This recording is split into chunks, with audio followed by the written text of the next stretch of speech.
प्रौरजन्तमनुपेतमपेतकृत्यं द्वैपायनो विरहकातर आजुहावा पुत्रा इति तन्मयतया तरवोऽपि नेदुः तं सर्वभूतहृदयं मुनिमानतोऽस्मि यस्यानुभावमखिलश्रुतिसारमेकमध्यात्मरूपमतितितीर्षया तमोन्धम् संसारिणां करुणयाः पुराणगुह्यं तं व्याससूनुमुपयामि गुरुं मुनीनां नारायणं नमस्कृत्य नरं चैव नरोत्तमं देवीं सरस्वतीं व्यासं ततो जयमुदीरये ग्रन्थमुदीरये मातर्मे मातरिष्वन्न पितरतुलगुरो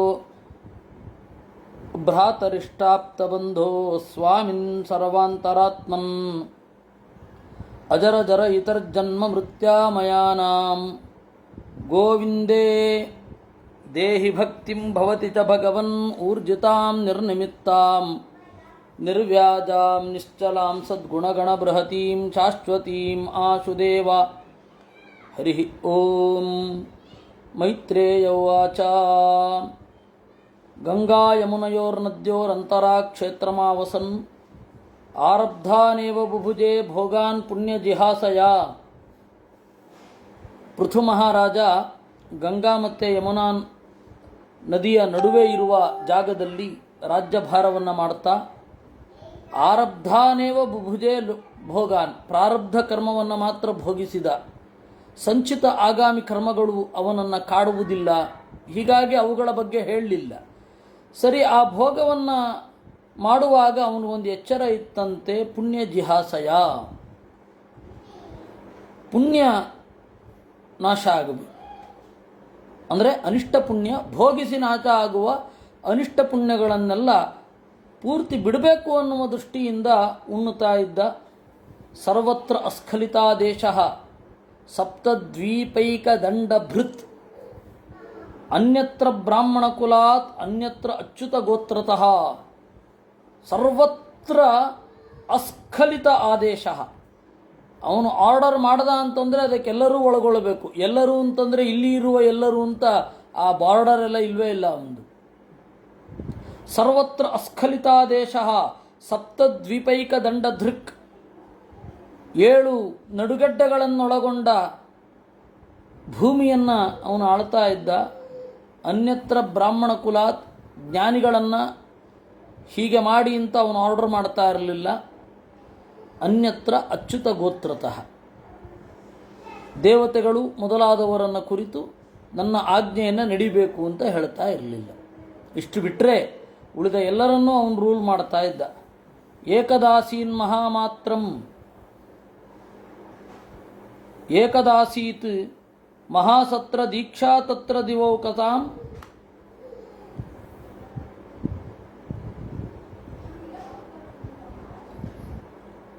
ಸಮಾಜೋ ಬ್ರಹ್ಮಋಷೀಣಾಂಚ ರಾಜಋಷೀಣಾಂಚ ಸತ್ತಮ.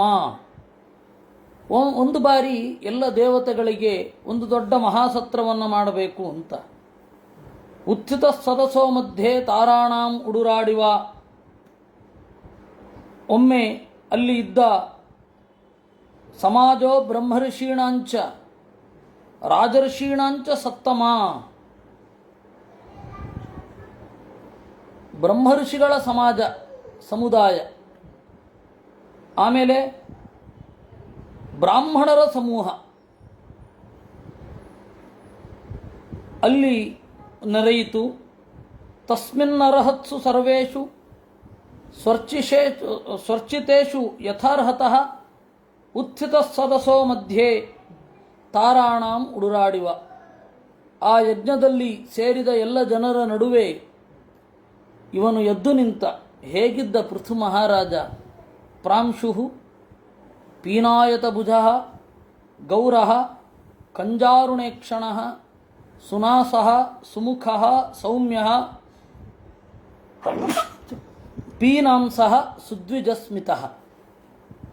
ಪ್ರಾಂಶು ಎತ್ತರ ಇದ್ದ, ಪೀನಾಯತ ಭುಜ ದಪ್ಪವಾಗಿದ್ದ, ಉದ್ದವಾಗಿದ್ದ ತೋಳುಗಳಿದ್ದವು, ಕಂಜಾರುಣೇಕ್ಷಣ ಅಗಲವಾದ ಕಣ್ಗಳು, ಸುನಾಸಃ ಎದ್ದು ಕಾಣುವ ಮೂಗು, ಸುಮುಖ ಒಳ್ಳೆಯ ಮೋರೆ, ಸೌಮ್ಯ ನೋಡಿದವರಿಗೆ ಆನಂದವನ್ನು ನೀಡುವ,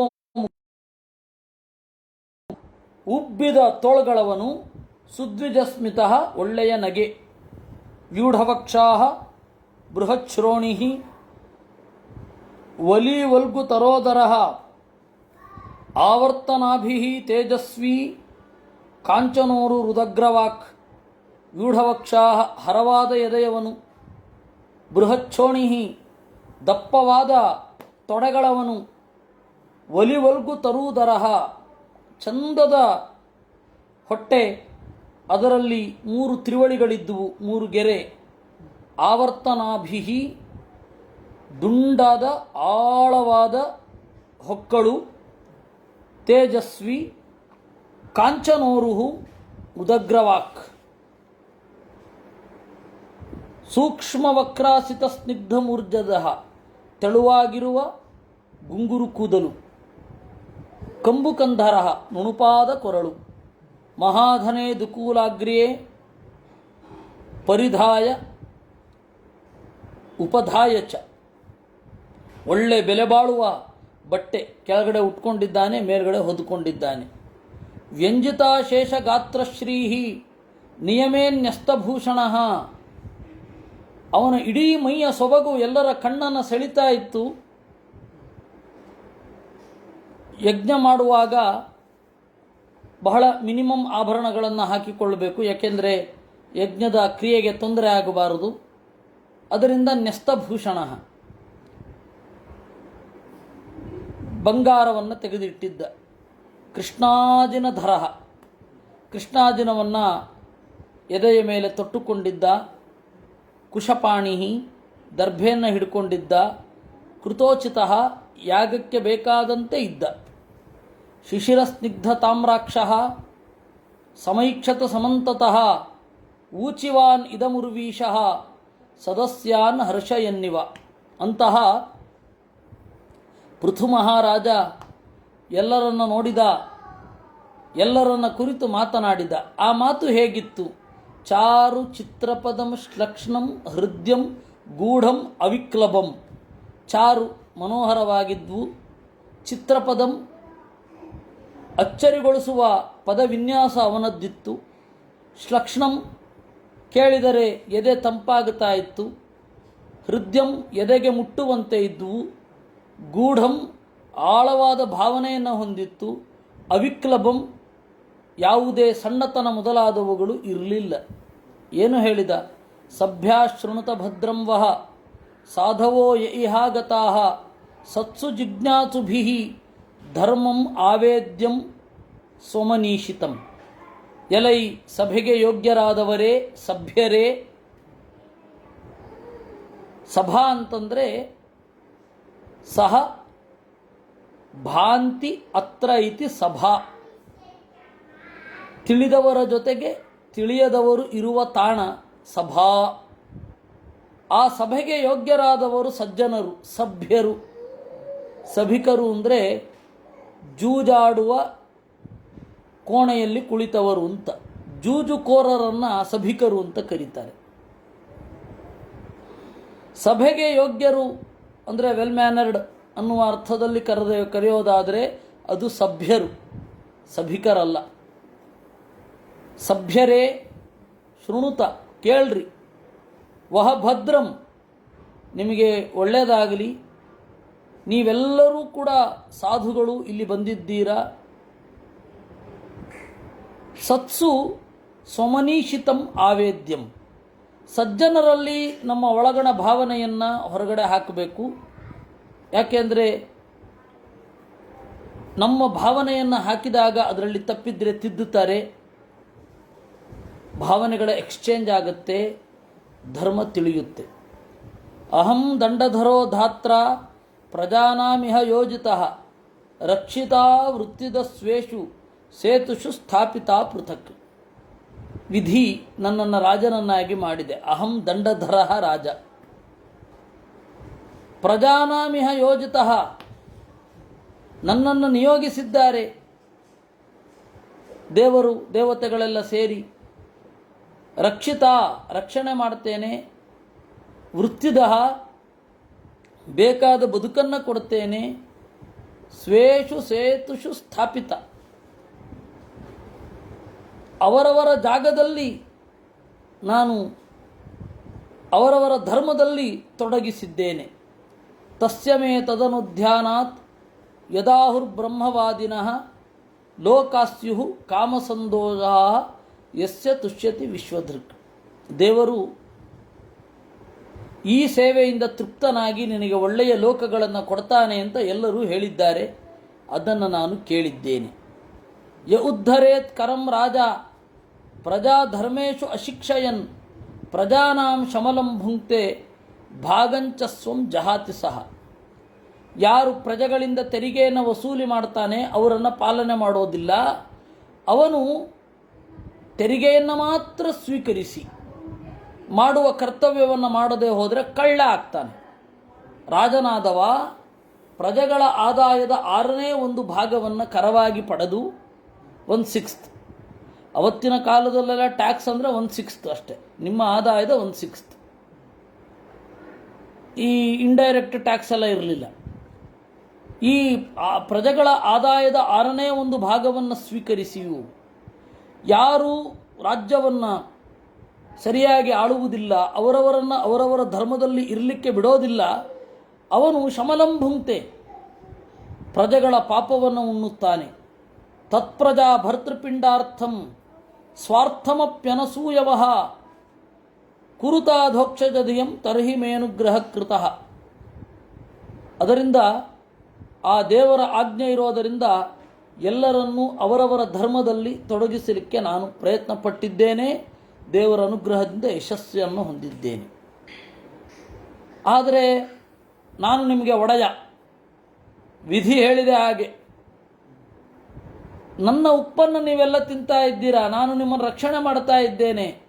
ನಾನು ಈ ತೆರಿಗೆಯನ್ನು ಕೇಳೋದಲ್ಲ. ನಿಮ್ಮನ್ನು ಚೆನ್ನಾಗಿ ಪಾಲನೆ ಮಾಡಿದ್ದೇ ಆದರೆ, ನಿಮಗೆ ಇವನು ಚೆನ್ನಾಗಿ ಪಾಲನೆ ಮಾಡಿದ್ದಾನೆ ಅಂತ ಅನ್ನಿಸೋದಾದರೆ, ನನಗೆ ದೇವರಲ್ಲಿ ಬುದ್ಧಿ ನಿರಂತರವಾಗಿ ಇರುವಂತೆ ನೀವೆಲ್ಲ ಕೇಳಿಕೊಳ್ಳ್ರಿ. ಅದೇ ನನ್ನ ಅನುಗ್ರಹ, ನನಗೆ ಮಾಡುವ ಅನುಗ್ರಹ. ಯೂಯಂ ತದನುಮೋದಧ್ವಂ ಪಿತೃದೇವರ್ಷಯೋಮಲಾಹ ಕರ್ತು ಶಾಸ್ತು ಅನುಜ್ಞಾತು ತುಲ್ಯಂ ತತ್ಪ್ರೇತ್ಯ ತತ್ಫಲಂ. ದೇವತೆಗಳು ನನಗೆ ಮಾಡುವ ಅನುಗ್ರಹ ಅದು. ನೀವೆಲ್ಲರೂ ಕೂಡ ಅದನ್ನು ಅನುಮೋದನೆ ಮಾಡಿರಿ. ಹಾಗೇ ಆಗಲಿ ಅಂತ ನೀವು ಕೇಳಿಕೊಳ್ಳಿ. ಕರ್ತು ಶಾಸ್ತು ಅನುಜ್ಞಾತು, ಮಾಡುವವ, ಮಾಡುವಂತೆ ನೋಡಿಕೊಳ್ಳುವವ, ಮಾಡಿದ್ದನ್ನು ಸರಿ ಅಂತ ಹೇಳುವವ. ಆ 3 ಜನರಿಗೂ ಕರ್ಮದಲ್ಲಿ ಸರಿಯಾದ ಪಾಲು ಸಿಗತ್ತೆ, ಪುಣ್ಯದಲ್ಲಿ.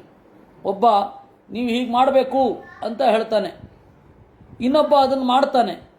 ಮಾಡಿದ್ದನ್ನು ನೀನು ಸರಿಯಾಗಿ ಮಾಡಿದ್ದಿ ಅಂತ ಇನ್ನೊಬ್ಬ ಅದನ್ನು ಅನುಮೋದನೆ ಮಾಡ್ತಾನೆ. 3 ಜನರಿಗೂ ಒಳ್ಳೆ ಫಲ. ಅದರಂತೆ ಅನುಮೋದನೆ ಮಾಡಿದಾಗ ನಿಮಗೆ ಒಳ್ಳೆ ಫಲ ಸಿಗತ್ತೆ. ನೀನು ಈ ಧರ್ಮದಲ್ಲಿ ಇರು, ದೇವರ ಭಕ್ತಿ ಬರಲಿ ಅಂತ ಹೇಳಿ ಋಷಿಗಳು, ದೇವರ್ಷಿಗಳು, ದೇವತೆಗಳು ಹೇಳಿದ್ದಕ್ಕೆ ಅವ್ರಿಗೆ ಫಲ ಸಿಗತ್ತೆ. ಅನುಮೋದನೆ ಮಾಡಿದ್ರೆ ನಿಮಗೆ ಫಲ ಸಿಗತ್ತೆ, ಮಾಡಿದ್ರೆ ನನಗೆ ಫಲ ಸಿಗತ್ತೆ. ಅಸ್ತಿ ಯಜ್ಞಪತಿರ್ನಾಮ ಕೇಶಾಂಚಿದಿಹ ಸತ್ತಮಾಹ ಇಹಾಮುತ್ರ ಚ ದೃಶ್ಯಂತೆ ಜ್ಯೋತ್ಸ್ನಾವತ್ಯ ಕ್ವಚಿದ್ಭುವ. ಅಸ್ತಿ ಯಜ್ಞಪತಿರ್ನಾಮ, ಒಬ್ಬ ಯಜ್ಞಪತಿ ಇದ್ದಾನೆ. ಇಹಾಮುತ್ರ ಚ ದೃಶ್ಯಂತೆ, ಅವನನ್ನು ಆರಾಧನೆ ಮಾಡುವವರು ಇಲ್ಲಿಯೂ ಅಲ್ಲಿಯೂ ಇದ್ದಾರೆ. ಜ್ಯೋತ್ಸ್ನಾವತ್ಯ ಕ್ವಚಿತ್ ಭುವ ಜ್ಞಾನ ಪ್ರಕಾಶಯುಕ್ತಾ ಅಂತ. ಈ ಸಂಸಾರ ಸಮುದ್ರದಲ್ಲಿ ಅರಿವೆಂಬ ಬೆಳದಿಂಗಳಿನನ್ನು ಹೊಂದಿ ಸುಖವಾಗಿ ವಿಹಾರ ಮಾಡ್ತಾ ಇರುವವರು ಭೂದೇವರು, ಇಲ್ಲಿಯೂ ಅಲ್ಲಿಯೂ ಇದ್ದಾರೆ. ಮನುಷ್ಯರಲ್ಲಿ ಭೂದೇವರು ಅಂದರೆ ಬ್ರಾಹ್ಮಣರು, ಮತ್ತು ದೇವತೆಗಳು ಕೂಡ ಇಬ್ಬರೂ ಇದ್ದಾರೆ. ಈ ಲೋಕದಲ್ಲಿಯೂ ದೇವರ ಅರಿವನ್ನು ಹೊಂದಿ ತೃಪ್ತರಾಗಿರುವವರಿದ್ದಾರೆ, ಆ ಲೋಕದಲ್ಲಿಯೂ ದೇವರ ಅರಿವಿನಿಂದ ತೃಪ್ತರಾಗಿರುವವರಿದ್ದಾರೆ. ಪ್ರಕಾಶವದ್ಭುವೋ ದೇವಾ ಮಾನುಷಾಶ್ಚಾಪಿ ಕೇಚನ ಇತಿ ವಾರಾಹೇ. ಇದಕ್ಕೆ ಆಚಾರ್ಯರು ಇಲ್ಲಿ ಈ ಸಂಸಾರದಲ್ಲಿ ಬೆಳದಿಂಗಳಿನಂತೆ ಇರುವವರು ಯಾರು ಅಂತಂದರೆ ಬ್ರಾಹ್ಮಣರು ಅಂತ ಉತ್ತರ ಕೊಟ್ಟರು. ಕೇವಲ ಬ್ರಾಹ್ಮಣರು ಮಾತ್ರ ಅಲ್ಲ, ದೇವತೆಗಳು ಕೂಡ ಅಮುತ್ರ ಇಹ ಇಲ್ಲಿ ಮತ್ತು ಅಲ್ಲಿ ಅಂತ ಹೇಳಿದ್ದಾರೆ. ಅದರಿಂದ ಪೃಥು ಮಹಾರಾಜ ಹೇಳ್ತಾನೆ, ಅಸ್ತಿ ಯಜ್ಞಪತಿರ್ನಾಮ, ಎಲ್ಲರ ಪೂಜೆಯನ್ನು ಕೈಗೊಳ್ಳುವ ಒಬ್ಬ ಇದ್ದಾನೆ, ಅವನನ್ನು ತಿಳಿದ ಮಂದಿ ಜಗತ್ತಿನಲ್ಲಿ ಬೆಳದಿಂಗಳಿನಂತೆ ಇರುವವರು. ಅವರು ಸಂತೋಷದಿಂದ ಇರ್ತಾರೆ, ಬಂದದ್ದನ್ನೆಲ್ಲ ಕೂಡ ಆರಾಮವಾಗಿ ತಗೊಳ್ತಾರೆ, ಯಾವುದೇ ಸಮಸ್ಯೆಗಳನ್ನು. ಅವರು ಭೂದೇವರು, ಅಮುತ್ರ ಇಹ, ಇಲ್ಲಿ ಮತ್ತೆ ಅಲ್ಲಿ. ಪ್ರಕಾಶವದ್ಭುವೋ ದೇವ, ಮನುವಿನ ಮಗ ಉತ್ತಾನಪಾದ, ಉತ್ತಾನಪಾದನ ಮಗ ಧ್ರುವ, ಆಮೇಲೆ ಪ್ರಿಯವ್ರತ ಮನುವಿನ ಇನ್ನೊಬ್ಬ ಮಗ, ಆ ಪ್ರಿಯವ್ರತನ ಮಗ ಅಂಗ, ಅದೇ ನಮ್ಮ ತಂದೆಯ ತಂದೆ ಅಂತ ಹೇಳ್ತಾ ಇರೋದು ವೇನನನ್ನ ಇವನು. ಅಂಗ ನಮ್ಮ ತಂದೆಯ ತಂದೆ. ಈದೃಶಾನಾಂ ಅಥಾನ್ಯೇತಾಂ ಅಜಸ್ಯ ಚ ಭವಸ್ಯ ಚ ಪ್ರಹ್ಲಾದಸ್ಯ ಬಲೇಶ್ಚಾಪಿ ಕೃತ್ಯಮಸ್ತಿ ಗದಾಭೃತಃ. ಇವರಿಗಾಗಲಿ ಇನ್ನು ಬೇಕಾದಷ್ಟು ಜನ ಜ್ಞಾನಿಗಳು, ಯೋಗ್ಯರು, ಬಲಿಷ್ಠರು, ಅವರೆಲ್ಲರೂ ಕೂಡ ಈ ಲೋಕದಲ್ಲಿ ಬಾಳಿದ್ದು ದೇವರ ಪಾಲಿನ ಕರ್ತವ್ಯ ಅವರಿಗಿದೆ. ದೇವರಿಗಾಗಿ ಅವರು ಕರ್ತವ್ಯ ಮಾಡಬೇಕು ಅಂತ ಭೂಮಿಗೆ ಬಂದಿದ್ದಾರೆ. ಅವರಿಗಿರುವ ಕರ್ತವ್ಯ ಏನು? ದೇವರ ಪಾಲಿನ ಕರ್ತವ್ಯ. ರಾಜ್ಯಸ್ವರ್ಗಾಪವರ್ಗಾಣಾಂ ಪ್ರಾಯೇಣ ಏಕಾತ್ಮ ಹೇತುತಾ ದೌಹಿತ್ರಾದೀನ್ ಋತೆ ಮೃತ್ಯೋ ಶೋಚ್ಯಾನ್ ಧರ್ಮ ವಿಮೋಹಿತಾನ್. ರಾಜ್ಯ ಆಗಲಿ, ಸ್ವರ್ಗ ಆಗಲಿ, ಮೋಕ್ಷ ಆಗಲಿ ದೇವರಿಂದಲೇ ಬರಬೇಕು. ಏಕಾತ್ಮ ಹೇತುತ. ಪೃಥು ದೊಡ್ಡ ಉಪನ್ಯಾಸ ಇದೆ, ಒಂದು ದೊಡ್ಡ ಪ್ರಸ್ತಾವನೆ ಇದು. ಅವನು ಹಿಂದಿನವ್ರನ್ನೆಲ್ಲ ನೆನಪಿಸಿಕೊಂಡ. ಇವರೆಲ್ಲರಿಗೂ ಇರುವ ಕರ್ತವ್ಯ ಏನು ಅಂದರೆ ಭಗವತ್ ಪೂಜೆ. ಅದನ್ನು ಕೆಲವರು ಮಾಡಿದ್ದಾರೆ. ಪ್ರಾಯೇಣ ಏಕಾತ್ಮ ಹೇತುತ, ರಾಜ್ಯ ಆಗಲಿ, ಸ್ವರ್ಗ ಆಗಲಿ, ಮೋಕ್ಷ ಆಗಲಿ ಏಕಾತ್ಮ ಹೇತುತ, ದೇವರಿಂದ ಇದೆ. ಅಲ್ರಿ, ಪ್ರಾಯೇಣ ಅಂದ್ರಿ, ಮೋಸ್ಟ್ಲಿ ದೇವರೇ ಮಾಡಿಸಿರಬೇಕು ಅಂತ ಪೃಥ್ವಿಗೆ ಸಂಶಯವೇ? ಪೃಥು ಮಹಾರಾಜ ಎಷ್ಟು ದೊಡ್ಡವ ಅನ್ನೋದು ಹಿಂದೆ ಎಲ್ಲ ನೋಡಿದ್ ಬಿಟ್ವಿ. ಅವನು ಕೇವಲ ಪ್ರಾರಬ್ಧ ಭೋಗಗಳನ್ನು ಮಾತ್ರ ಮಾಡಿದ, ಸಂಚಿತ ಆಗಾಮಿಗಳನ್ನು ಕಟ್ಕೊಳ್ಳಿಲ್ಲ ಅಂದರೆ ದೇವರ ಅಪರೋಕ್ಷ ಜ್ಞಾನ ಆಗಿದೆ ಅಂತ ಅರ್ಥ. ಅಂತಹ ಪೃಥು ಮಹಾರಾಜನ ಮಾತಿನಲ್ಲಿ ಇದೆಂಥದಿದು ಪ್ರಾಯ. ಅದಕ್ಕೆ ಆಚಾರ್ಯರು ಹೇಳಿದ್ರು, ಪ್ರಾಯ ಇತಿ ಅವಧಾರಣಾಕ್ಷೇಪ. ಹಾಗಲ್ವೇನು, ಹೀಗೋ ಅನ್ನುವ ಕಾಕುಸ್ವರವನ್ನು ಒಳಗೊಂಡಿದೆ. ಪ್ರಾಯಪದಂ ಸ್ಯಾತ್ ಪ್ರಾಚುರ್ಯೇ ಚಾಕ್ಷೇಪಾತ್ಮಾವಧಾರಣೆ ಅರ್ಥತೋವಧೃತಿಕ್ಷೇಪೋ ಮುಖಾತ್ಕ್ಷೇಪೋವಧಾರಣಂ. ನೋಡಿ, ಪ್ರಾಯ ಅನ್ನೋದು ಪ್ರಾಚುರ್ಯ, ಹೆಚ್ಚಾಗಿ, ಮೋಸ್ಟ್ಲಿ ಅಂತ ಕನ್ನಡದಲ್ಲಿ ಇಂಗ್ಲೀಷಿನಲ್ಲಿ ಹೇಳ್ತೇವಲ್ಲ, ಹಾಗೆ ಪ್ರಾಯ ಹೆಚ್ಚಾಗಿ. ಇನ್ನು ಆಕ್ಷೇಪಾತ್ಮಾವಧಾರಣೆ, ಹಾಗೋ ಅಂತನ್ನುವ ಹಾಗೆ. ಅರ್ಥತಃ ಅವಧೃತಿ ಕ್ಷೇಪ, ಅದರಲ್ಲಿಯೂ ಎರಡು ತರಹ ಇದೆ. ನೀವು ಮಾಡಿದ್ದೋ ಅಂತ ನಾನು ಕೇಳ್ತೇನೆ ಅಂತ ಇಟ್ಕೊಳ್ಳಿ, ಇದನ್ನು ಅವಧೃತಿ ಅಂತ ಕರೀತಾರೆ ಅಥವಾ ಕ್ಷೇಪ ಅಂತ ಕರೀತಾರೆ. ನೀವ ಮಾಡಿದ್ದೋ ಅಂದರೆ ಕ್ಷೇಪ. ಮುಖಾತ್ ಕ್ಷೇಪ ಅವಧಾರಣಂ. ಅವಧಾರಣ ಅಂದರೆ ಮುಖದಲ್ಲಿಯೇ, ಅಂದರೆ ಸ್ಪಷ್ಟವಾಗಿ ಮಾತು ಪದದಲ್ಲಿ ಗೊತ್ತಾಗುವ ಹಾಗೆ ಹೇಳೋದು. ಯಾಕೆಂದರೆ ಎಲ್ಲವೂ ಪದದಲ್ಲಿ ಹೇಳೋಲ್ಲ. ಓ ಬರಬೇಕು ಅಂದರೆ ಆಶ್ಚರ್ಯವೂ ಇರಬಹುದು, ವ್ಯಂಗ್ಯವೂ ಇರಬಹುದು. ಇದನ್ನು ಕ್ಷೇಪ ಅಂತ ಕರೆಯೋದು. ಓಹ್ ಬಂದಿರೋ, ಬಹಳ ಅಚ್ಚರಿ ಅಂತ ಅಚ್ಚರಿ ಅನ್ನೋ ಪದ ಬಂದಿದೆ ಅಲ್ಲಿ. ಕೇವಲ ನಮ್ಮ ಧ್ವನಿಯಿಂದ ಮಾತ್ರ ಅಲ್ಲ, ಬಹಳ ಆಶ್ಚರ್ಯ, ನೀವು ಬಂದ್ಬಿಟ್ಟಿದ್ದೀರಾ. ಅಲ್ಲಿ ಆಶ್ಚರ್ಯ ಅಂತ ಹೇಳಿ ನಾವು ಮಾತು ಹೇಳಿದ್ದೇನೆ, ಅದನ್ನು ಅವಧಾರಣ ಅಂತ ಕರೀತಾರೆ. ಇಲ್ಲಿ ಮುಖಾತ್ಕ್ಷೇಪ ಅವಧಾರಣಂ, ಇಲ್ಲಿ ಅವಧಾರಣ ಇರೋದು ಪ್ರಾಯ ಬಾಯಿಂದಲೂ ಹೇಳಿ ಪ್ರಶ್ನೆಯಿಂದಲೂ ತೋರ್ತಾ ಇರೋದು, ಮಾತಿನಿಂದಲೂ ಸ್ಪಷ್ಟವಾಗಿ ಹೇಳಿ ಮಾತಿನ ಧ್ವನಿಯಿಂದಲೂ ಗೊತ್ತಾಗ್ತಾ ಇದೆ. ದೇವರಲ್ಲದೆ ಬೇರೆ ಉಂಟೋ ಇವರೆಲ್ಲರೂ ರಾಜ್ಯಭಾರ ಮಾಡಲಿಕ್ಕೆ ಅಂತನ್ನುವ ಧ್ವನಿ. ಅದರಿಂದ ಎರಡೂ ಇದೆ. ಇರಲಿ. ರಾಜ್ಯ ಸ್ವರ್ಗಾಪವರ್ಗಾಣಾಂ ಪ್ರಾಯೇಣ ಏಕಾತ್ಮ ಹೇತುತ ದೌಹಿತ್ರಾದೀನ ಋತೆ ಮೃತ್ಯೋ ಶೋಚ್ಯಾನ್ ಧರ್ಮ ವಿಮೋಹಿತಾನ್. ನಮ್ಮ ಕುಟುಂಬದಲ್ಲಿ ದೇವರ ಅನುಗ್ರಹ ಆಗದೇ ಇರೋದು ಕೆಲವರಿಗೆ ಮಾತ್ರ. ಪಾಪ ಅವನ್ನ ನೋಡಿದ್ರೆ ಅನುಕಂಪೆ ಬರುತ್ತೆ. ದೌಹಿತ್ರಾದೀನ್ ಋತೆ ಮೃತ್ಯೋ, ಮೃತ್ಯುವಿನ ಮಗಳ ಮಕ್ಕಳು ಯಾರೆಲ್ಲ ಕೆಲವರಿದ್ದಾರೆ, ವೇನ, ಆಮೇಲೆ ಆ ವೇನನ ಮಗ ನಿಷಾದ, ಅವರ ಸಂತತಿ, ಇವರಿಗೆಲ್ಲ ದೇವರ ಅನುಗ್ರಹ ಆಗಲಿಲ್ಲ.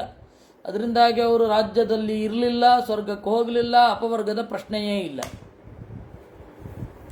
ಯತ್ಪಾದ ಸೇವಾಭಿರುಚಿಸ್ತಪಸ್ವಿನಾಂ ಅಶೇಷ ಜನ್ಮೋಪಚಿತಂ ಅಲಂ ಧಿಯಃ ಸದ್ಯಕ್ಷಿಣೋತಿ ಅನ್ವಹ ಮೇಧತಿ ಸತಿ ಯಥಾ ಪದಾಂಗುಷ್ಠ ವಿನಿಸೃತಾ ಸರಿತ್. ನನಗೆ ದೇವರ ಅಡಿದಾವರಗಳಲ್ಲಿ ಸೇವೆ ಮಾಡಬೇಕು ಅನ್ನುವ ಬಯಕೆ ನನ್ನ ಬುದ್ಧಿಯನ್ನು ಕಳೆದು ನಿರಂತರವಾಗಿ ಬೆಳೀತಾ ಇದೆ. ಹೇಗೆ? ಯಥಾ ಪದಾಂಗುಷ್ಠ ವಿನಿಸೃತಾ ಸರಿತ್, ದೇವರ ಅಡಿದಾವರಗಳಲ್ಲಿ ಹುಟ್ಟಿ ಹರಿದ ಗಂಗೆಯಂತೆ ನಿರಂತರ ಬೆಳೀತಾನೇ ಇದೆ ಅದು. ಯದಂಘ್ರಿ ಮೂಲೆ ಕೃತಕೇತನ ಪುನಃ ನ ಸಂಸ್ಕೃತಿಂ ಕ್ಲೇಶವಹಾಂ ಪ್ರಪದ್ಯತೆ ತಮೇವ ಯೂಯಂ ಭಜತಾತ್ಮವೃತ್ತಿಭಿ ಮನೋವಚಕ್ಕಾಯ ಗುಣೈ ಸ್ವಕರ್ಮಭಿ. ನನಗಿಂತ ಕಿರಿಯರಿಗೆ ಹೇಳ್ತಾ ಇದ್ದೇನೆ, ಯಾರ ಅಡಿದಾವರಗಳಲ್ಲಿ ಮನೆ ಮಾಡಿದವ ಮತ್ತೆ ಸಂಸಾರವನ್ನು ಹೊಂದುವುದೇ ಇಲ್ಲ. ಅಡಿದಾವರಗಳಲ್ಲಿನ ಭಕ್ತಿ ಮಾತಿನ ಮೂಲಕ, ಮನಸ್ಸಿನ ಮೂಲಕ, ಕರ್ಮದ ಮೂಲಕ ಅಭಿವ್ಯಕ್ತ ಆಗಬೇಕು. ಅಮಾಯಿನಃ ಕಾಮದುಘಂಗ್ರಿ ಪಂಕಜಂ ಯಥಾಧಿಕಾರ ವಸಿತಾರ್ಥ ಸಿದ್ಧಯೇ ಅಸಾವಿಹಾನೇಕ ಗುಣಾಧ್ವರೈ ಸತಾ ಪೃಥಗ್ವಿಧೈ ದ್ರವ್ಯಗುಣಕ್ರಿಯೋಕ್ತಿಭಿ. ಅಂತಹ ದೇವರನ್ನು ಅಮಾಯಿನಃ, ಯಾವುದೇ ಕಪಟವಿಲ್ಲದೆ ನಮ್ಮ ಯೋಗ್ಯತೆ ಇದ್ದಷ್ಟು ಫಲವನ್ನು ಪಡೆಯಲಿಕ್ಕಾಗಿ ನಾವು ಫಲವನ್ನು ಕೇಳದೆ, ನಾವು ಇಷ್ಟು ಬೇಕು ಅಷ್ಟು ಬೇಕು ಅಂತ ಫಲ ಕೇಳಿದ್ರೆ ನಮ್ಮ ಯೋಗ್ಯತೆ ಅರಿವು ನಮಗಿಲ್ಲ. ಅದರಿಂದಾಗಿ ದೇವರನ್ನು ಪೂಜಿಸಬೇಕು ಅಷ್ಟೆ. ಹೀಗೆ ಹಾಗೆ ಅಂತಿಲ್ಲ, ಅವನು ಬೇಕಾದ್ದು ಕೊಡ್ತಾನೆ ಅಂತ ಹಾಗೆ ಪೂಜಿಸಬೇಕು. ಅಸೌ ಇಹ ಅನೇಕ ಗುಣಾಧ್ವರೈ ಪೃಥಕ್ ಪೃಥಗ್ವಿಧ ದ್ರವ್ಯ ಗುಣಕ್ರಿಯೋಕ್ತಿಭಿ ಸಂಪದ್ಯತೆ ಅರ್ಥಾಶಯಲಿಂಗನಾಮಭಿ ವಿಶುದ್ಧ ವಿಜ್ಞಾನ ಘನ ಸ್ವರೂಪತಃ. ಈ ದೇವರು ನಾನಾ ತರಹದ ಯಜ್ಞದ್ರವ್ಯ, ಪುರೋಡಾಶ ಮೊದಲಾದವುಗಳು,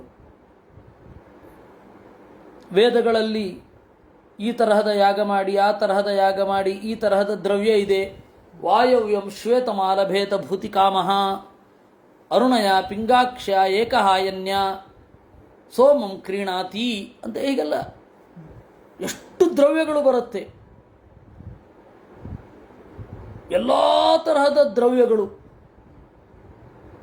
ದೇವರನ್ನು ಹೊಂದೋದರಲ್ಲಿ ತಾತ್ಪರ್ಯವನ್ನು ಹೊಂದಿದೆ. ಬೇರೆ ಬೇರೆ ಗುಣಗಳು, ಈ ದ್ರವ್ಯ ಹೀಗಿರಬೇಕು, ಹೀಗಿರಬೇಕು, ಹಾಗಿರಬೇಕು ಇತ್ಯಾದಿಗಳು ಗುಣ.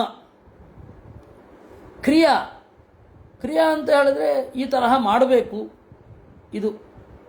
ಮತ್ತು ದೇವರನ್ನು ಹೀಗೆ ಆರಾಧನೆ ಮಾಡಬೇಕು ಅನ್ನುವ ಉಕ್ತಿ. ಇದರಿಂದ ದೇವರು ಸಂಪದ್ಯತೆ.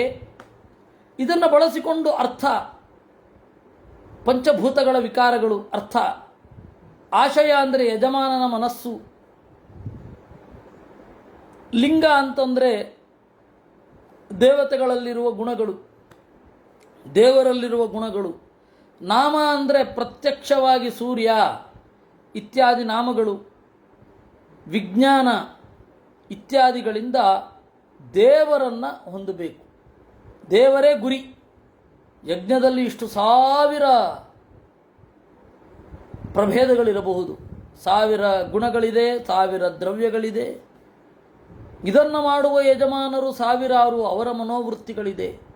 ಇದು ಎಲ್ಲವನ್ನು ಒಟ್ಟು ಸೇರಿ ನೋಡಿದಾಗ ದೇವರ ಬಗ್ಗೆ ನಮಗೆ ಅರಿವು ಬರುತ್ತೆ. ಇಂತಹ ದೇವರು ಸಂಪದ್ಯತೆ. ಇದರಿಂದ ದೇವರು ಹೊಂದಲ್ಪಡ್ತಾನೆ. ಪ್ರಧಾನ ಕಾಲಾಚಯ ಕರ್ಮ ಸಂಗ್ರಹ ಶರೀರಶೇಷಂ ಪ್ರತಿಪದ್ಯ ಚೇತನಃ ಕ್ರಿಯಾಫಲತ್ವೇನ ವಿಭುರ್ವಿಭಾವ್ಯತೆ ಯಥಾನಲೋ ದಾರುಷು ತದ್ಗುಣಾತ್ಮಕಃ. ಒಬ್ಬ ಚೇತನಃ ಜೀವ ಪ್ರಧಾನ ಕಾಲ ಆಚಯ ಕರ್ಮ ಸಂಗ್ರಹ. ಪ್ರಧಾನ ಅಂದರೆ ಪ್ರಕೃತಿ, ಕಾಲ ಅಂದರೆ ಯಜ್ಞಕ್ಕೆ ಉಚಿತವಾದ ಸಮಯ, ಆಶಯ ಅಂತಂದರೆ ಮನಸ್ಸು, ಕರ್ಮ ಇವುಗಳನ್ನೆಲ್ಲ ಗ್ರಹಿಸಿಕೊಂಡು ಅಂದರೆ ಈ ಇನ್ಸ್ಟ್ರುಮೆಂಟ್ಗಳಿಂದ ಶರೀರಶೇಷಂ ಪ್ರತಿಪದ್ಯ,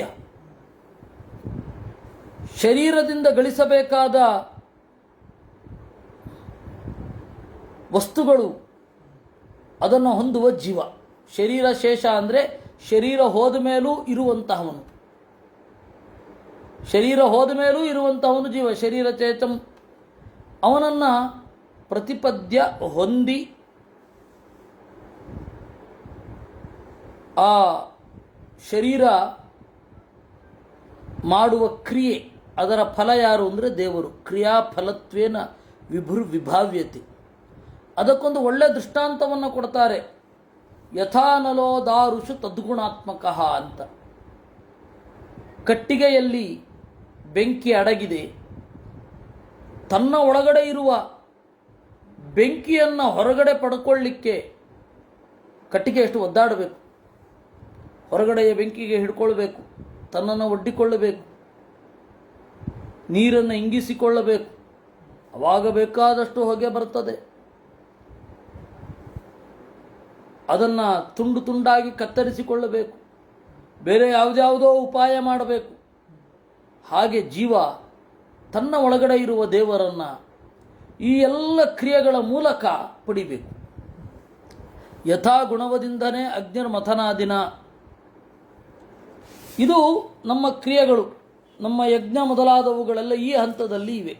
ಮಥನ ಮೊದಲಾದವುಗಳಾದ ಹಾಗೆ. ಅಹೋ ಬತಾಮಿ ವಿತರಂತ್ಯನುಗ್ರಹಂ ಹರಿಂ ಗುರುಂ ಯಜ್ಞಭುಜಾಮಧೀಶ್ವರಂ ಸ್ವಧರ್ಮಯೋಗೇನ ಯಜಂತಿ ಮಾಮಕ ನಿರಂತರಂ ಕ್ಷೋಣಿತಳೆ ಧೃತವ್ರತಾಃ. ಇದು ಜೀವನದ ಸಾರ. ಈ ತರಹದ ಜೀವನವನ್ನು ರೂಪಿಸಿಕೊಂಡವರು ನನ್ನ ಪ್ರಜೆಗಳು. ಅದರ ಬಗ್ಗೆ ನನಗೆ ಹೆಮ್ಮೆ ಇದೆ. ಅಹೋ ಬತಾಮಿ ನಜಾ ಮಾಜಾತು ತೇಜ ಪ್ರಭವೇನ್ಮಹರ್ದಿಭಿಃ ತಿತಿಕ್ಷಯಾ ತಪಸಾ ವಿದ್ಯಯಾವ ದೇದೀಪ್ಯಮಾನೇ ಜಿತದೇವತಾನಾಂ ಕುಲೇ ಸ್ವಯಂ ರಾಜಕುಲೇ ದ್ವಿಜಾನಾಂ. ಯಾರು ದೇವತೆಗಳನ್ನು ಗೆದ್ದಿಲ್ಲ ಅಂದರೆ ದೇವತೆಗಳನ್ನು ಒಲಿಸಿಲ್ಲ, ಯಾರು ಜ್ಞಾನಿಗಳ ಹತ್ತಿರ ಹೋಗಿಲ್ಲ,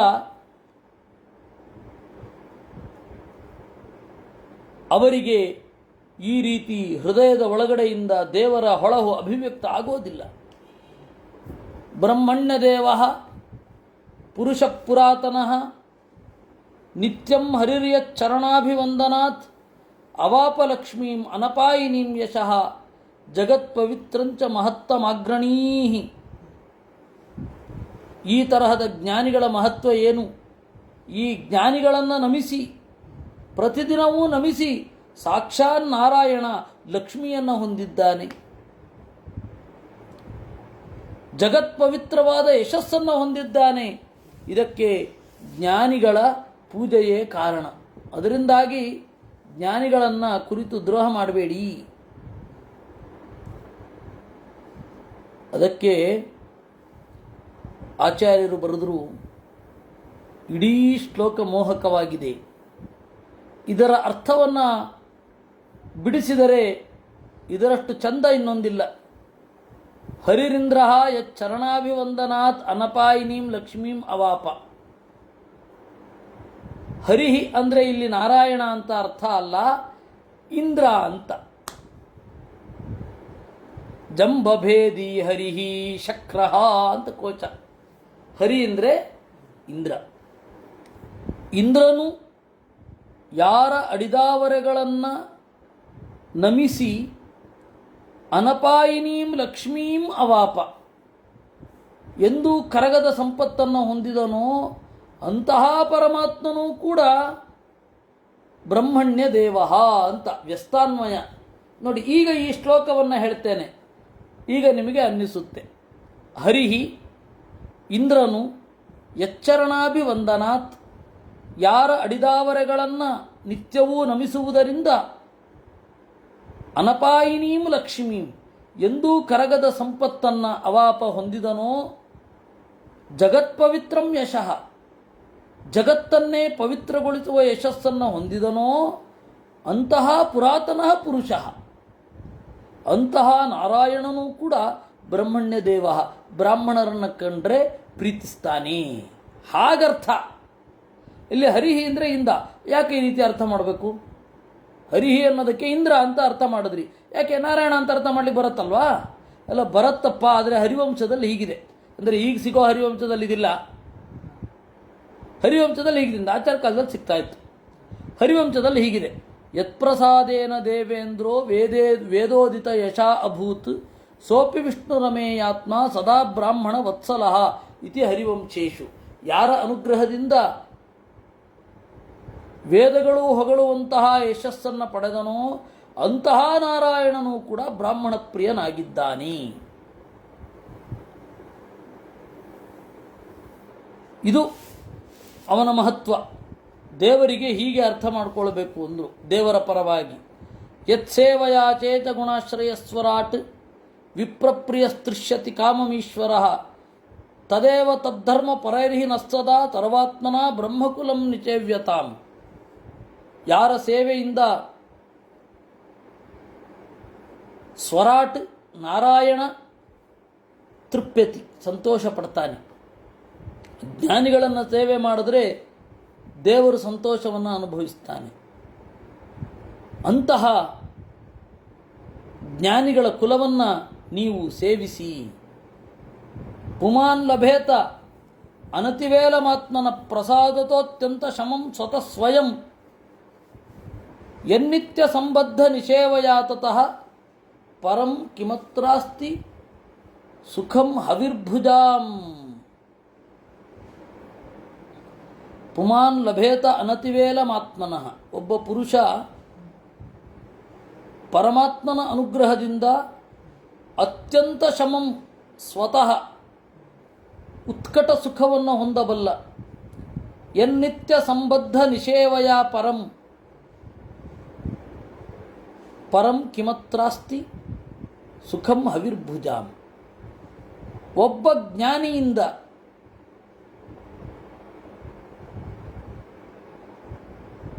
ದೇವರು ನಿರಂತರವಾಗಿ ಚಿಂತಿಸಲ್ಪಡ್ತಾನೆ. ಅವನಿಂದ ಸಿಗುವ ಸುಖ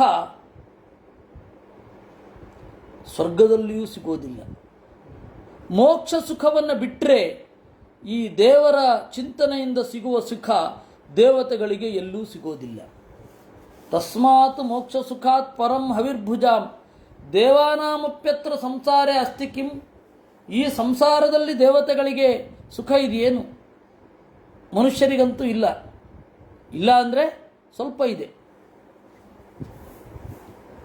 30% ಸುಖ ಇದೆ, ಇನ್ನು 70% ಅದರಲ್ಲಿ ಮಿಶ್ರಿತವಾದದ್ದು ದುಃಖ ಎಲ್ಲ ಇದೆ. ಕೆಲವೊಮ್ಮೆ ಮಿಶ್ರಿತವಾದದ್ದು ಜಾಸ್ತಿ ಇರುತ್ತೆ, ಸುಖ ದುಃಖ ಮಿಶ್ರಿತವಾದದ್ದು. 30% ಅಂತೂ ಸುಖ ಇದೆಯಲ್ಲ, ಇಲ್ಲ ಅಂತ ಹೇಳಲಿಕ್ಕೆ ಬರಲ್ಲ. ಸರಿ, ದೇವತೆಗಳಿಗೆ ಪೂರ್ತಿ ಇದೆಯಾ ಸುಖ? ಅವ್ರಿಗೂ ಕೂಡ ಮೋಕ್ಷ ಸುಖವನ್ನು ಬಿಟ್ಟರೆ ಸಂಸಾರದಲ್ಲಿ ಇರೋ ಸುಖ ಅಂತಂದರೆ ದೇವರ ಗುಣಾನುಸಂಧಾನವೇ. ಆ ದೇವರ ಗುಣಾನುಸಂಧಾನಕ್ಕೆ ಕಾರಣರಾದವರು ಜ್ಞಾನಿಗಳು. ಅಲ್ಲಿ ನೀವು ಹೆಚ್ಚು ಭಕ್ತಿಯನ್ನು ಮಾಡ್ರಿ. ಅಶ್ನಾತ್ಯನಂತಹ ಖಲು ತತ್ವ ಕೋವಿದೈ ಶ್ರದ್ಧಾಹುತಂ ಯನ್ಮುಖ ಇಜ್ಜನಾಮಭಿ ನವೈ ತಥಾ ಚೇತನಯ ಬಹಿಷ್ಕೃತೆ ಹುತಾಶನೆ ಪಾರಮಹಂಸ್ಯ ವರಿಯಗುಹು. ದೇವರು ಜ್ಞಾನಿಗಳ ಮೋರೆಯಲ್ಲಿ ಕುಳಿತು ಹೇಗೆ ಉಣ್ಣುತ್ತಾನೋ ಅಷ್ಟು ಚೆನ್ನಾಗಿ ಅಗ್ನಿಯ ಮಾಧ್ಯಮದಲ್ಲಿಯೂ ಉಣ್ಣುವುದಿಲ್ಲ. ಅಗ್ನಿ ಜಡ, ಅಲ್ಲಿ ಬಹಳ ಕಷ್ಟಪಟ್ಟು ಆವಾಹನೆ ಮಾಡಬೇಕು, ಚಿಂತನೆ ಮಾಡಬೇಕು. ನಡೆದಾಡುವ ದೇವರ ಪ್ರತೀಕ, ಅವರು ಸಹಜವಾಗಿ ಚಿಂತನೆ ಮಾಡ್ತಾ ಇರ್ತಾರೆ. ನೀನಲ್ಲಿ ಆವಾಹನೆ ಮಾಡೋದು ಬೇಕಿಲ್ಲ. ಜ್ಞಾನಿಗಳ ಮೇಲೆ ತಲೆ ಮೇಲೆ ಕೈ ಇಟ್ಟು ಓಂ ನಮೋ ನಾರಾಯಣಾಯ ಓಂ ನಮೋ ನಾರಾಯಣಾಯ ಆವಾಹಯಾಮಿ ಆವಾಹಯಾಮಿ ಅನ್ಬೇಕೆ? ಆವಾಹಿತೋ ಭವ, ಸನ್ನಿಹಿತೋ ಭವ, ಸನ್ನಿರುದ್ಧೋ ಭವ, ಸಂಸ್ಥಾಪಿತೋ ಭವ, ಸಮ್ಮುಖೋ ಭವ ಅಂತೆಲ್ಲ ಹೇಳಬೇಕೇನು? ಸಹಜವಾಗಿ ಅವರು ದೇವರ ಚಿಂತನೆಯಲ್ಲಿ ಇರ್ತಾರೆ. ಅದರಿಂದಾಗಿ ಆವಾಹನೆ ಮಾಡಬೇಕಾದ ಅವಶ್ಯಕತೆಯೇ ಇಲ್ಲ. ಅವರಲ್ಲಿ ನೀನು ಹಾಕಿದ ಅನ್ನ ಅಗ್ನಿಯಲ್ಲಿ ಹಾಕಿದ ಹವಿಸ್ಸಿಗಿಂತ ಮಿಗಿಲು. ದೇವರು ಅಷ್ಟು ಬ್ರಾಹ್ಮಣ ಪ್ರಿಯ. ಬ್ರಾಹ್ಮಣ ಅಂದರೆ ಜ್ಞಾನಿ, ಜ್ಞಾನಿಪ್ರಿಯ ಅಂತ ಅರ್ಥ. ಯದ್ಬ್ರಹ್ಮ ನಿತ್ಯಂ ವಿರಜಂ ಸನಾತನಂ ಶ್ರದ್ಧಾ ತಪೋ ಮಂಗಲ ಮೌನ ತಂಜಮಯಿ ಸಮಾಧಿನ ಬಿಭ್ರಜಾರ್ಥ ಸಿದ್ಧಯೇ ಯತ್ರೇದ ಮಾದರಚ ಇವಾವ ಭಾಸತೆ. ಸನಾತನ ವೇದ ಪ್ರತಿಪಾದ್ಯನಾದ ದೇವರನ್ನ ಶ್ರದ್ಧೆ, ತಪಸ್ಸು, ಮಂಗಳ, ಮೌನ, ಸಂಯಮ ಇವುಗಳಿಂದ ಅವರು ಪ್ರಯತ್ನ ಪಡ್ತಾ ಇರ್ತಾರೆ. ಅಂತಹ ಜ್ಞಾನಿಗಳು ದೇವರನ್ನು ತೋರಿಸುವ ಕನ್ನಡಿ ಇದ್ದ ಹಾಗೆ. ತೇಷಾಮಹಂ ಪಾದ ಸರೋಜರೇಣುಂ ಆರ್ಯ ವಹೇಯ ಅಧಿಕಿರೀಟಮಾಯು ಯಂ ನಿತ್ಯದ ಬಿಭ್ರತ ಆಶು ಪಾಪಂ ನಂಕ್ಷತ್ಯಮಂ ಸರ್ವಗುಣ ಭಜಂತಿ. ಇಂತಹ ಜ್ಞಾನಿಗಳ ಅಡಿದಾವರೆಗಳ ಧೂಳನ್ನು ಈ ಚಕ್ರವರ್ತಿಯ ಕಿರೀಟದ ಮೇಲೆ ಹೊತ್ತು ಮೆರೆಸುತ್ತೇನೆ.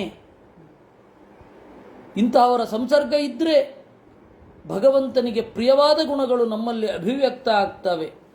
ಗುಣಾಲಯಂ ಶೀಲಧನಂ ಕೃತಜ್ಞಂ ಶ್ರದ್ಧಾಶ್ರಯಂ ಸಂವೃಣುತೇನು ಸಂಪದಃ ಪ್ರಸೀದತಾಂ ಬ್ರಹ್ಮಕುಲಂ ಗವಾಂಚ ಜನಾರ್ದನ ಸ್ಥಾನುಚರಶ್ಚ ಮಹ್ಯಂ. ಗುಣಗಳ ನೆಲೆಯಾದ ಶೀಲಧನನಾದ ದೇವತೆಗಳು ಮತ್ತು ದೇವರ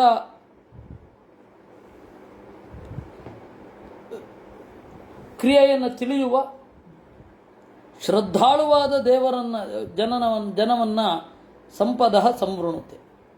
ಸಂಪತ್ತೆಲ್ಲ ಆರಿಸಿಕೊಂಡು ಬರುತ್ತೆ. ಅದು ಬರಬೇಕು ಅಂದರೆ ಜ್ಞಾನಿಗಳ ಕುಲ ನನ್ನ ಬಗೆಗೆ ಪ್ರಸನ್ನ ಆಗಬೇಕು, ಹಸುಗಳು ನನ್ನ ಬಗೆಗೆ ಪ್ರಸನ್ನ ಆಗಬೇಕು. ಇಂತಹ ಅನುಚರರನ್ನು ಒಳಗೊಂಡ ನಾರಾಯಣ ನನ್ನ ಬಗೆಗೆ ಪ್ರಸನ್ನನಾಗಬೇಕು. ಇತಿಬ್ರುವಾಣಂ ನೃಪತಿಂ ಪಿತೃದೇವದ್ವಿಜಾತಯ ತುಷ್ಟುವರು ಹೃಷ್ಟಮನಸಃ ಸಾಧುವಾದೇನ ಸಾಧವಃ. ಈ ರೀತಿಯಾಗಿ ಪೃಥುಮಹಾರಾಜ ಹೇಳುವಾಗ ಎಲ್ಲ ಸಜ್ಜನರು ಕೂಡ ಸಾಧು ಸಾಧು, ಹೌದು ಹೌದು ಅಂದ್ರಂತೆ. ಪುತ್ರೇಣ ಜಯತೆ ಲೋಕಾನ್ ಇತಿ ಸತ್ಯವತಿ ಶ್ರುತಿ ಬ್ರಹ್ಮದಂಡ ಹತ ಪಾಪ ಅತ್ಯತರತ್ತಮಃ.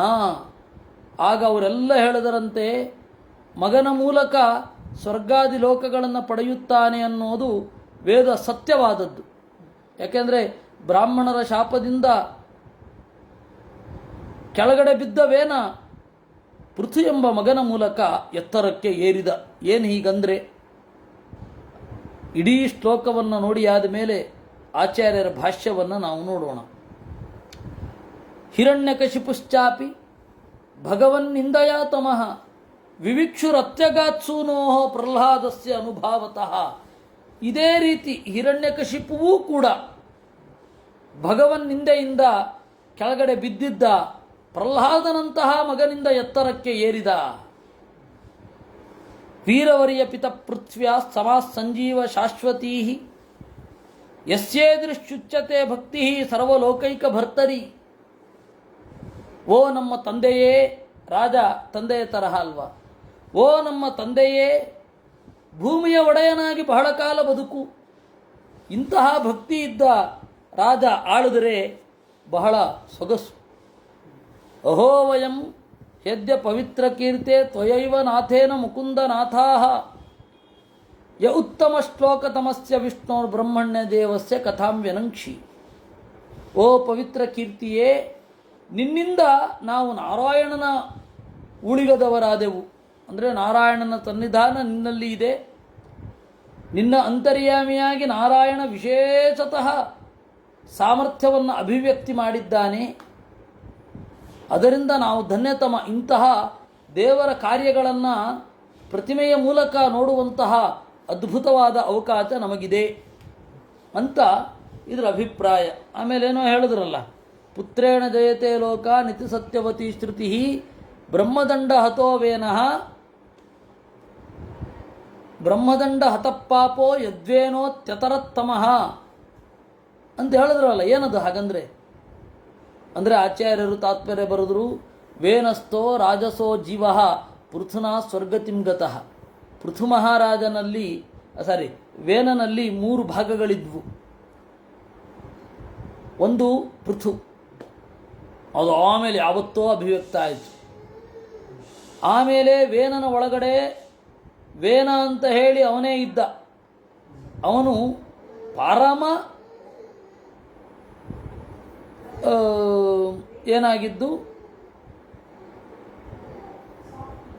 ತಾಮಸ. ಇನ್ನು ವೇನನಲ್ಲಿ ಒಬ್ಬ ರಾಜಸ ಜೀವ ಇದ್ದ, ಅವನು ಹೋದ. ಆ ವೇನನ ದೇಹದ ಒಳಗಡೆ ಇದ್ದ ತಮೋಗುಣ ಸೇರಿಕೊಂಡು ಒಬ್ಬ ಜೀವ ಬಂದ, ಅವನು ನಿಷಾದ ಆದ. ನಮ್ಮ ದಿಲೀಪ ರತ್ನಾಕರರ ಪ್ರಶ್ನೆ, ನರಸಿಂಹನ ಅವತಾರ ಪೃಥ್ವಿನ ಮುಂಚೆ ಆಗಿ ಹೋಗಿದೆಯಾ ಅಂತ. ಅದು ಯಾವಾಗಲೂ ನಡೀತಾ ಇರುತ್ತಲ್ಲ ನರಸಿಂಹನ ಅವತಾರ, ಅದರಿಂದಾಗಿ ಹೇಳಿದ್ದು ಒಂದು. ಎರಡನೆಯದ್ದು, ಒಂದನೆಯ ಕಥೆ ನಡೆದವು, ಎರಡನೆಯ ಕಥೆ ನಡೆದು, ಮೂರನೆಯ ನಾಲ್ಕನೆಯ ಕಥೆ ನಡೀತಾ ಇರಬೇಕಾದ್ರೆ ಒಂದನೆಯ ಕಥೆಗೆ ಎರಡನೆಯ ಕಥೆಯನ್ನು ಉದಾಹರಣೆಯಾಗಿ ಕೊಡ್ತಾರೆ, ನಮ್ಗೆ ಅರ್ಥ ಆಗಲಿ ಅಂತಷ್ಟೆ. ಇನ್ನು ಮೂರನೆಯದ್ದು, ಪುರಾಣಗಳ ಚಿಂತನೆಯನ್ನು ನಾವು ತೆಗೆದುಕೊಂಡ್ರೆ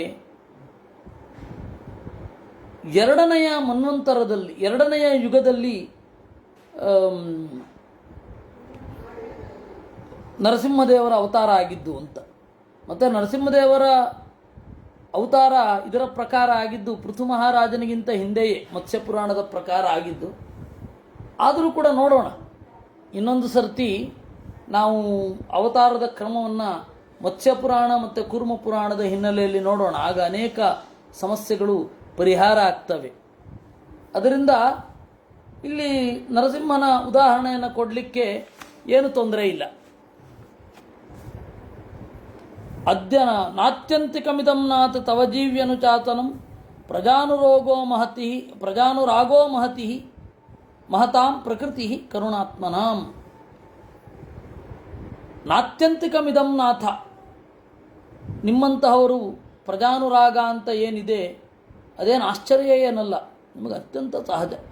ಪ್ರಜೆಗಳ ಮೇಲಿನ ಪ್ರೀತಿ ಅಂತನ್ನೋದು ನಿಮಗೆ ಸ್ವಾಭಾವಿಕ.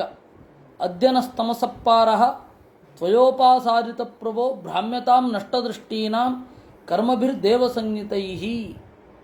ನಿಮ್ಮಂತಹ ರಾಜರು ಸಿಕ್ಕಿರೋದು ನಾವು ತಮಸ್ಸನ್ನು ದಾಟಲಿಕ್ಕೆ ಇರುವಂತಹ ಒಳ್ಳೆ ಉಪಾಯ ಆಗಿ ಹೋಯಿತು. ನಮೋ ವಿವೃದ್ಧ ಸತ್ವಾಯ ಪುರುಷಾಯ ಮಹೀಯತೆ ಯೋ ಬ್ರಹ್ಮ ಕ್ಷತ್ರಮಾವಿಶ್ಯ ಬಿಭರ್ತೀದಂ ಸ್ವತೇಜತಾ. ಇದಕ್ಕೆಲ್ಲ ನಾವು ದೇವರಿಗೆ ನಮಸ್ಕಾರ ಹೇಳಬೇಕು. ದೇವರು ಒಳ್ಳೆಯ ಬ್ರಾಹ್ಮಣರನ್ನು ಕ್ಷತ್ರಿಯರನ್ನು ಪ್ರವೇಶ ಮಾಡಿ ಇಷ್ಟು ಅದ್ಭುತವಾದ ಕಾರ್ಯವನ್ನು ನಮಗೆಲ್ಲರಿಗೂ ಆವಿಷ್ಕರಿಸಿ ತೋರಿಸ್ತಾ ಇದ್ದಾನೆ. ಈ ತರಹದ ಪ್ರತಿಮೆಗಳಲ್ಲಿ ಸನ್ನಿಹಿತನಾದ ಆ ತರಹದ ದೇವರನ್ನು ಕುರಿತು ನಾವು ತಲೆಬಾಗಿ ನಮಿಸುತ್ತೇವೆ. ಇತಿ ಶ್ರೀಮದ್ಭಾಗವತೆ ಚತುರ್ಥ ಸ್ಕಂಧೆ ಏಕವಿಂಶೋಧ್ಯಾಯ. ಮೈತ್ರೇಯ ಉವಾಚ. ಹೀಗೆ 21ನೇ ಅಧ್ಯಾಯ ಮುಗಿತು. ಜನೇಶು ಪ್ರಗೃಣತ್ಸವೇವಂ ಪೃಥುಂ ಪೃಥುಲ ವಿಕ್ರಮಂ ತತ್ರೋಪಜಗ್ಮುರ್ಮುನಯಃ ಚತ್ವಾರ ಸೂರ್ಯವರ್ಚಸಃ. ಈ ರೀತಿ ಪೃಥು ಎಲ್ಲರೂ ತನ್ನ ಪ್ರಜೆಗಳಿಗೆ ಏನು ಮಾಡಬೇಕು, ಜ್ಞಾನಿಗಳಿಗೆ ಗೌರವ ಕೊಡಲೇಬೇಕು ಅಂತನ್ನೋದನ್ನು ವಿಸ್ತಾರವಾಗಿ ಮಾತನಾಡಿದ. ತನ್ನ ಯಜ್ಞದ ಕಡೆಯಲ್ಲಿ ಇಂತಹ ಪೃಥು ಮಹಾರಾಜನ ಬುದ್ಧಿವಾದವನ್ನು ಕೇಳಿ ಎಲ್ಲರೂ ಭಕ್ತಿಯಿಂದ ಹೇಳ್ತಾ ಇರಬೇಕಾದ್ರೆ ಮುನಿಗಳು ಬಂದರು. 4 ಜನ ಮುನಿಗಳು. ತಾನಸ್ತು ಸಿದ್ಧೇಶ್ವರಾಂ ರಾಜ ವ್ಯೋಮ್ನೋವ ತರತೋರ್ಚಿಷ ಲೋಕಾನ್ ಅಪಾಪಾನ್ ಕುರುವಂತ್ಯ ತಾನುಗೋ ಚಷ್ಟ ರಕ್ಷಿತ. ಅವರು ಸಿದ್ಧೇಶ್ವರರು, ಸಿದ್ಧಿಗಳನ್ನು ಪಡೆದವರಲ್ಲಿ ಅಗ್ರಗಣ್ಯರು. ಅವರು ಇಳಿತಾ ಇರಬೇಕಾದ್ರೆ ನೋಡಿದ ಅಂತೆ ಆಕಾಶದಿಂದ ಇಳಿತಾ ಇರಬೇಕಾದ್ರೆ ತದ್ದರ್ಶನೋದ್ಗತ ಪ್ರಾಣಾನ್ ಪ್ರತ್ಯಾದಿತ್ಸುರಿವೋತ್ಥಿತ ಸಸದಸ್ಯಾನುಗೋ ವೈನ್ಯ ಇಂದ್ರಿಯೇಚೋ ಗುಣಾನಿವಾ. ಅವರನ್ನು ನೋಡಿದಾಗ ಪ್ರಾಣ ಬಾಯಿಗೆ ಬಂದ ಹಾಗಾಯ್ತಂತೆ. ಬಾಗಿ ಆ ಪ್ರಾಣವನ್ನು ಮತ್ತೆ ಎದೆಯಲ್ಲೇ ಇಟ್ಕೊಂಡ್ರು ಅಂತ ಒಂದು ಉತ್ಪ್ರೇಕ್ಷೆಯನ್ನು ಮಾಡ್ತಾ ಇದ್ದಾರೆ. ಇದು ಧರ್ಮಶಾಸ್ತ್ರ ಮನುಸ್ಮೃತಿಯಲ್ಲಿಯೂ ಕೂಡ ಇದಿರೋದು. ಜ್ಞಾನಿಗಳು ಬರಬೇಕಾದ್ರೆ ಉತ್ಕ್ರಾಮಂತಿತ ತೇ ಪ್ರಾಣ ಯೂನಸ್ಥವಿರ ಆಗತೆ. ಜ್ಞಾನಿಗಳು ಬರ್ತಾ ಇರಬೇಕಾದ್ರೆ ಎಲ್ಲರ ಪ್ರಾಣ ಎದೆಗೆ ಬರುತ್ತೆ, ಅಯ್ಯೋ ಬಾಯಿಗೆ ಬರುತ್ತೆ. ನಮಸ್ಕಾರ ಮಾಡಿ ಅದನ್ನು ಮತ್ತೆ ಮರಳಿ ಎದೆಯಲ್ಲೇ ಇಟ್ಕೊಳ್ಬೇಕು ಅಂತ ಒಂದು ತಮಾಷೆ, ಒಂದು ಉತ್ಪ್ರೇಕ್ಷಾವಾದ. ಅಂದರೆ ಹಿರಿಯರು ಬಂದಾಗ ಎದ್ದು ನಮಸ್ಕಾರ ಮಾಡಬೇಕು ಅನ್ನೋದರಲ್ಲಿ ತಾತ್ಪರ್ಯ. ನಿಜವಾಗಿಯೂ ಅವ್ರು ಬರ್ತಾ ಇದ್ದಾರೆ ದಿಗ್ಗನೆ ಬಾಯಿಗೆ ಬರುತ್ತೆ, ಎದ್ದುಬಿಟ್ಟು ನಮಸ್ಕಾರ ಮಾಡಿಬಿಟ್ಟು ಆ ಪ್ರಾಣನ ಇಲ್ಲಿಂದ ಎದೆಯಲ್ಲಿ ಇಟ್ಕೊಂಡ್ಬಿಡ್ಬೇಕು ಅಂತ ಅರ್ಥ ಆಗಲ್ಲ ಅದಕ್ಕೆ. ಆ ರೀತಿ ಹೇಳ್ತಾರೆ. ಸಸದಸ್ಯಾನುಗೋ ವೈನ್ಯ ಇಂದ್ರಿಯೇಚೋ ಗಣಾನಿವ. ಎದ್ದ, ಹೇಗೆ ಎದ್ದ? ಇಂದ್ರಿಯೇಶಃ ಗಣಾನಿವ. ಅವನ ಜೊತೆಗೆ ಎಲ್ಲರೂ ಎದ್ರಲ್ಲ, ಪ್ರಾಣ ಇಂದ್ರಿಯ ಗಣಗಳ ಜೊತೆಗೆ ಎದ್ದ ಹಾಗೆ ಇತ್ತು ಅಂತ ಹೇಳ್ತಾರೆ. ಗೌರವಾದ್ಯಂತ್ರಿತ ಸಭ್ಯ ಪ್ರಶ್ರಯಾನತ ಕಂಧರ ವಿಧಿವತ್ ಪೂಜಯಾಂಚಕ್ರೆ ಗೃಹೀತಾರ್ಘ್ಯಾರಸನಾರ್ಹಣಾನ್. ಗೌರವದಿಂದ ತನ್ನನ್ನು ಹಿಡಿ ಮಾಡಿಕೊಂಡು ತಲೆಬಾಗಿ ಅರ್ಘ್ಯ ಮೊದಲಾದವುಗಳನ್ನು ಸ್ವೀಕರಿಸಿದ ಅವರನ್ನು ವಿಧಿಬದ್ಧವಾಗಿ ಪೂಜಿಸಿದ. ತತ್ಪಾದ ಶೌಚ ಸಲಿಲೈ ಮಾರ್ಜಿತಾಳಕ ಬಂಧನ ತತ್ರ ಶೀಲವತಾಂ ವೃತ್ತಿಮಾಚರನ್ ಮಾನಯನ್ನಿವ. ಅವರ ಅಡಿದಾವರೆಗಳನ್ನು ತೊಳೆದ ನೀರಿನಿಂದ ತಲೆಯನ್ನು ಹೀಗೆ ಒರೆಸಿಕೊಂಡ, ಎಲ್ಲರಿಗೂ ತೋರಿಸಿದ ಜ್ಞಾನಿಗಳು ಬಂದಾಗ ಹೇಗಿರಬೇಕು ಅಂತ. ಹಾಟಕಾತನ ಆಸೀನಾನ್ ಸ್ವಧಿಷ್ಣೇಶ್ವ ಪಾವಕಾನ್ ಶ್ರದ್ಧಾ ಸಂಯಮ ಸಂಯುಕ್ತ ಪ್ರೀತಪ್ರಾಹ ಭವಾಗ್ರಜಾನ್. ಬಂಗಾರದ ಆಸನದಲ್ಲಿ ಎಲ್ಲ ಕುಳಿತಿದ್ದರು. ಹೇಗಿತ್ತು ಅಂತಂದರೆ ಸ್ವಧಿಷ್ಣೇಶು ಇವ ಪಾವಕಾನ್. ಕುಂಡಗಳಲ್ಲಿ ನೆಲೆಗೊಂಡ ಬೆಂಕಿಯ ಹಾಗೆ ಇದ್ದರಂತೆ ಅವರೆಲ್ಲ. ಅವರನ್ನ ಶ್ರದ್ಧೆಯಿಂದಲೂ ಸಂಯಮದಿಂದಲೂ ಕೂಡಿ ನುಡಿದ. ಅವರು ಯಾರು?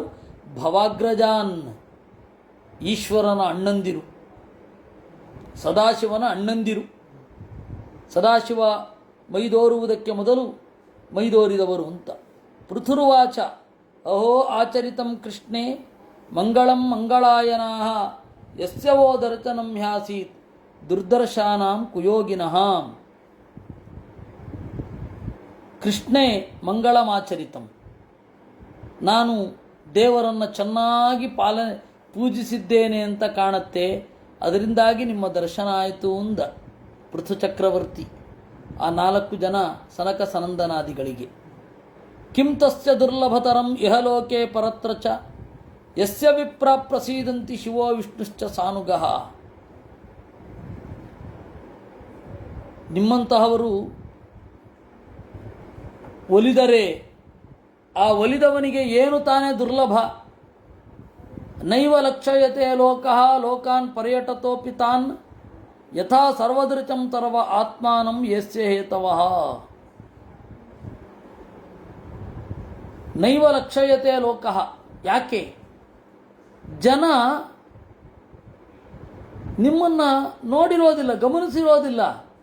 ನೀವು ಎಲ್ಲ ಕಡೆ ತಿರುಗಾಡ್ತೀರ. ಯಾರಿಗಾದರೂ ನಿಮ್ಮ ಬಗ್ಗೆ ಐಡಿಯಾ ಇರುತ್ತೆಯೇ? ಇಲ್ಲ ತಾನೆ. ಯಥಾ ಸರ್ವದೃತಂ ತರ್ವ ಆತ್ಮಾನಂ ಯಸ್ಯ ಹೇತವಃ.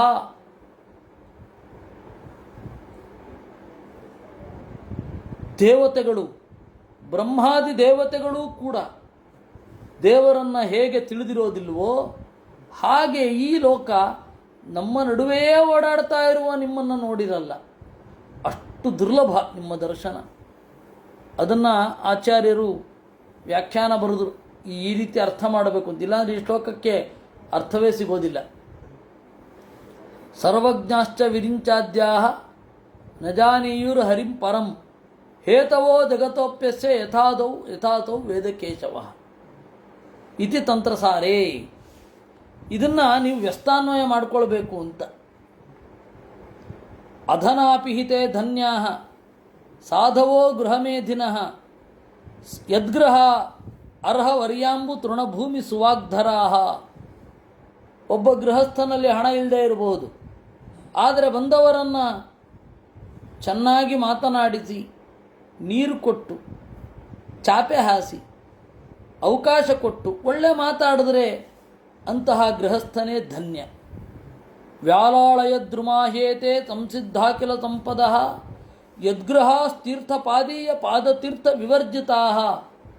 ಭಕ್ತರು ಹೋಗದ ಸರ್ವ ಸಂಪತ್ತುಗಳಿಂದ ಕಂಗೊಳಿಸುವ ಮನೆ ಇದ್ದರೆಷ್ಟು ಬಿಟ್ಟರೆಷ್ಟು.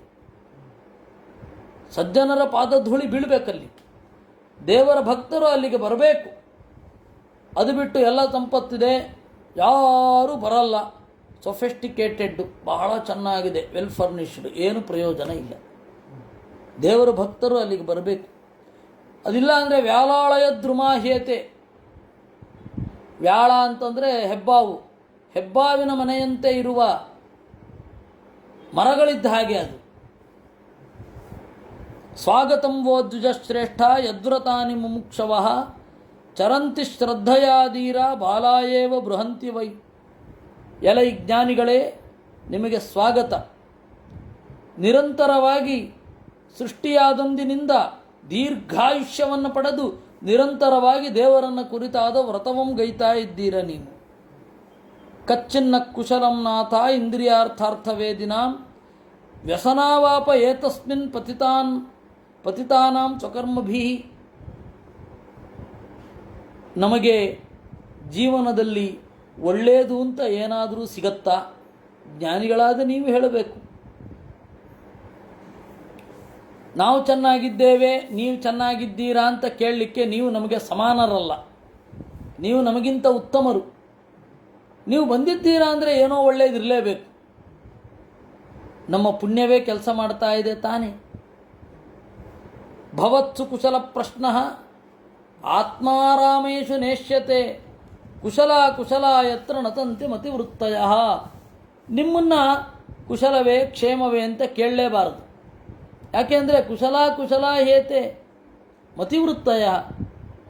ನಿಮ್ಮ ಪಾಲಿಗೆ ಕುಶಲ ಅಂತಿಲ್ವೇ ಇಲ್ಲ. ಯಾಕೆಂದರೆ ಬುದ್ಧಿ ಹಂಗೆ ಓಡೋದೇ ಇಲ್ಲ. ಇದು ಯೋಗ್ಯ, ಇದು ಅಯೋಗ್ಯ, ಇದು ಒಳ್ಳೆಯದು, ಇದು ಕೆಟ್ಟದ್ದು ಅಂತನ್ನುವ ಪ್ರಭೇದವೇ ಇಲ್ಲ ನಿಮಗೆ. ತದಹಂ ಕೃತ ವಿಸ್ರಂಭ ಸುಹೃದೋತ್ರ ತಪಸ್ವಿನಾಂ ಸಂಪೃಚ್ಛೇ ಭವಯೇ ತಸ್ಮಿನ್ ಕ್ಷೇಮ ಕೇನಾಂಜಸಾ ಭವೇತ್. ಅದರಿಂದ ನೀವು ಬಂದಿದ್ದೀರಾ ಅಂದರೆ ಏನೋ ನಮಗೆ ಒಳ್ಳೆಯದೇ ಇರಬೇಕು. ನಿಮ್ಮನ್ನು ಕೇಳ್ತಾ ಇದ್ದೇನೆ, ಈ ಸಂಸಾರದಲ್ಲಿ ಕ್ಷೇಮ ಹೇಗೆ ಆಗತ್ತೆ ಅಂತ. ವ್ಯಕ್ತಂ ಹ್ಯಾತ್ಮವತಾಮಾತ್ಮ ಭಗವಾನ್ ಆತ್ಮಭಾವನಃ ಸ್ವಾನಾಂ ಅನುಗ್ರಹಾಯೇ ಮಾಂ ಸಿದ್ಧರೂಪಿ ಚರತ್ಯಜಃ.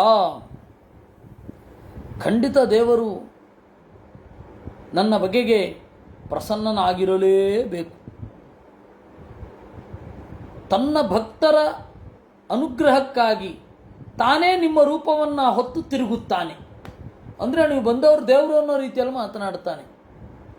ಅದಕ್ಕೆ ಆಚಾರ್ಯರು ಹೇಳಿದ್ರು, ಹರೇಸ್ತು ಪ್ರತಿಮಾ ಪ್ರಾಜ್ಞಾ ತತ್ರಸ್ಥ ಕೇಶವ ಸ್ವಯಂ ದದಾತಿ ಜ್ಞಾನಮೀಚೇತಃ ಪರಮಾತ್ಮ ಸ್ವಯಂ ಪ್ರಭು ಇತಿ ಚ. ಇದರ ಅಭಿಪ್ರಾಯ ಏನು ಪೃಥುಮಹಾರಾಜನದ್ದು ಅಂತಂದರೆ, ಜ್ಞಾನಿಗಳು ದೇವರ ಛಲಪ್ರತಿಮೆ. ದೇವರು ಅವರೊಳಗಡೆ ಇದ್ದು ತನ್ನ ಅರಿವನ್ನು ಕೊಡ್ತಾನೆ. ಅದರಿಂದಾಗಿ ದೇವರು ನಿಮ್ಮ ರೂಪದಲ್ಲಿ ತಿರುಗಾಡ್ತಾನೆ ಅಂತ ಹೇಳೋದೇ ವಿನಃ ದೇವರಿಗೂ ಜ್ಞಾನಿಗಳಿಗೂ ಅಭೇದವನ್ನು ಹೇಳ್ತಾ ಇಲ್ಲ. ಅದರ ಸ್ಪಿರಿಟನ್ನು ಅರ್ಥ ಮಾಡಿಕೊಳ್ಬೇಕು ಅಂತಂದರು. ಪೃಥೋಸ್ತತ್ಸೂಕ್ತಮಾಕರ್ಣ್ಯ ಸಾರಂ ಸುಷ್ಟುಮಿತಂ ಮಧು ಸ್ಮಯಮಾನ ಇವ ಪ್ರೀತ್ಯ ಕುಮಾರ ಪ್ರತ್ಯುವಾಚ. ಹೀಗೆ ಪೃಥು ಹೇಳಿದ್ದನ್ನು ಕೇಳಿ ಮುಗುಳು ನಗುತ್ತಾ ಸನತ್ಕುಮಾರ ಮಾತನಾಡಿದ. ಏನು ಮಾತನಾಡಿದ ಅನ್ನೋದನ್ನು ನಾಳೆ ನೋಡೋಣ ಅಂತ ಹೇಳ್ತಾ ಇವತ್ತಿನ ಚಿಂತನೆಯನ್ನು ದೇವರಲ್ಲಿ ಅರ್ಪಿಸೋಣ. ಕೃಷ್ಣಾರ್ಪಣಮಸ್ತು. ಅನೇನ ಭಾವಿಯತ್ ಪುಣ್ಯಂ ತದಾಪ್ನೋತು ಪಿತಾಮಮ.